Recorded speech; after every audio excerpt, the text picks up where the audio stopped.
जो अक्टोबर मासरे बात्याटा आमर pre monsoon बात्या जोटा एप्रिल मे जून होता भयंकर थाए एक्सट्रीम टेम्परेचर अक्टोबर मास थाए जोटा कि 26.5 डिग्री सेल्सियस किंतु एबे भी देखा जायछि 30 डिग्री 31 डिग्री जाफल कौन लघुचाप क्षेत्र जो फर्मेसन होउछि ताले घनीभूत होइकरी एबे जेटा देखुचे आमे प्राय very severe cyclone extremely severe cyclone super cyclone stage पड़ोछि ए लानिना एमती प्राय तार चेंज होउछि प्रशांत महासागर गोटे सिस्टम प्रशांत महासागर सिस्टम गुटा ग्राजुअली से तार परिवर्तन हो बात्या जो रोचे बंगोपसागर भारत सागर तार दुटा सीजन नौ से सीजन माने बात्या साधारणतः होता है जमीक आप मनसून अनसेट हवा समय प्री मनसून जाइए मनसून अनसेट हो जो ट्रांजिशन पीरियड से समय बात्यार संभावना थाए आज मनसून विड्र हुए आ पोस्ट मनसून आसबार थी तार जो ट्रांजिशन से समय बात्या हाँपाई पाग अनुकूल थाए जमी बात्या आपणकर समुद्र पतन तापमान 26.5 डिग्री सेल्सियस थी दरकार वायुमंडल उपरिभाग स्ट्रंग डाइभर्जेंस थी लो लेवल स्ट्रंग कन्वर्जेंस थी वायुमंडल जलय बाष्पर मात्रा अधिक थी दीटा वायुमंडल तल भाग उपर भाग जो विंड शियर कहते डायरेक्शन ऑफ स्पीड तार भैल्यूटा बहुत कम थी तेबे जाकि बात्या जदि लघुचाप क्षेत्र फर्मेसन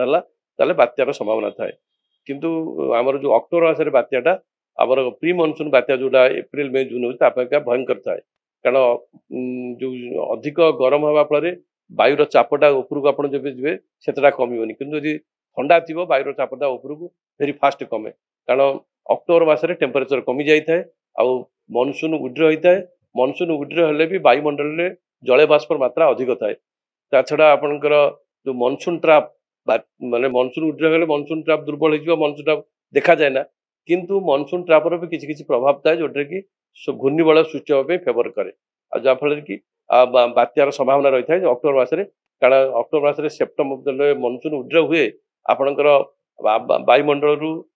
जी धूलिकणा पल्यूटान्स से दूरे जाए न थाए सूर्यर जो किरण तार प्रभाव सीधा पृथ्वी पृष्ठ पर एवं तार इंटेंसिटी अधिक थाए जहाँफल कि जलभाग को गरम करे स्थलभाग को गरम करे तो स्थलभाग जो गरमटा से जलभाग भी ट्रांसफर होउछि आ जलभाग इटसेल्फ भी सूर्य द्वारा गरम होउछि दी प्रकार भाव तार एक्सट्रीम टेम्परेचर अक्टोबर मास थाए जोटा कि 26.5 डिग्री सेल्सियस किंतु एबे भी देखा जायछि 30 डिग्री 31 डिग्री जहाँफल कौन लघुचाप क्षेत्र जो फर्मेसन होउछि ताले घनीभूत होइकरी एबे जेटा देखुचे आमे प्राय very severe cyclone extremely severe cyclone super cyclone stage पड़ोछि एबे अक्टोबर मासरे एटा संभावना थाए बात्या हबार बोली लोक माने कहउछन्ती बात्या जे सब वर्ष होता माने नै कारण आम देखिले 1999 मसीह ओडिशा को बात्या आसला जोटा को सुपर साइक्लोन कहते पुणी 2013 फाइलिन आसला 2014 हुडुडु आसला जदिव विशाखापाटना कच कला कि दक्षिण ओडिशा भी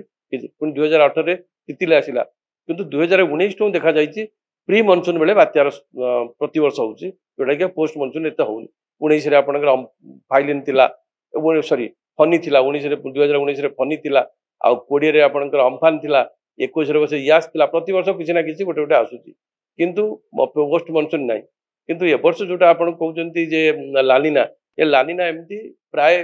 तार चेंज होउछि प्रशांत महासागर गोटे सिस्टम प्रशांत महासागर सिस्टम गुटा ग्राजुअली से तार परिवर्तन होउछि कारण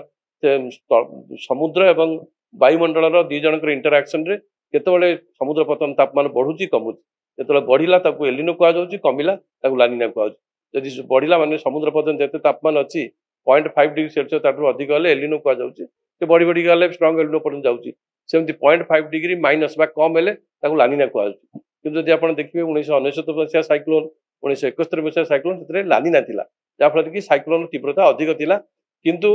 2013 रे न्यूट्रल कंडीशन थिला 2014 रे एलिनो कंडीशन थिला 2018 भी एलिनो कंडीशन सेतरे भी हमर बात्या हिज किंतु एबे कहि हेबनी जे लानिना आ बात्या दीटा को डायरेक्ट 1-to-1 रिलेशनशिप नाही जे लानिना हेले भी बात्या हो तार कि माने नाही किछि वर्ष मानकर आपनकर भी लानिना आइछि किंतु बात्या नाही वर्ष मानकर हेइछि एटा डायरेक्ट कोन जदियो रिसर्च रे इंडिकेट करूछि जे लानिना समय बात्यार प्रभाव वाला